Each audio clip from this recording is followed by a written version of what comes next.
আর আজকে জুমার দিন আমারে 2 রাকাত জুমার নামাজ পড়ার সুযোগ দে। ও নবীর উম্মতেরা, নবীর আশিকেরা, হুসাইনের আশিকেরা গো, এই 2 রাকাত নামাজ জুমার নামাজ ছাইরো না, আমার নবীর শাফায়াত নসিব হবে না।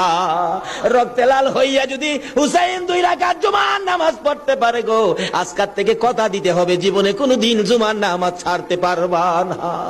জুমার নামাজ আদায় করতে সময়টুকুন দিলে নামাজ শুরু করে দিলেন, রুকু সিজদার কাজ শেষ করে তাশাহুদে বসে সালাম ফিরানোর আগ পর্যন্ত কাছাকাছি বসে বসে এই যদি সৈন্যরা নামাজের ভিতরে প্রত্যক্ষদর্শীরা বলেন এক একটা করে তীর মারে হুসাইনের গায়ে, ডান দিক দিয়ে যদি তীরটা মারতো বাম দিক দিয়ে বেরিয়ে যাইতো, সামনে দিয়া মারলে পিছন দিয়া বেরিয়ে যায়, এই কিসিমের তীর গো নামাজের ভিতরে বাহুতুরটা তীর লাগাইছে।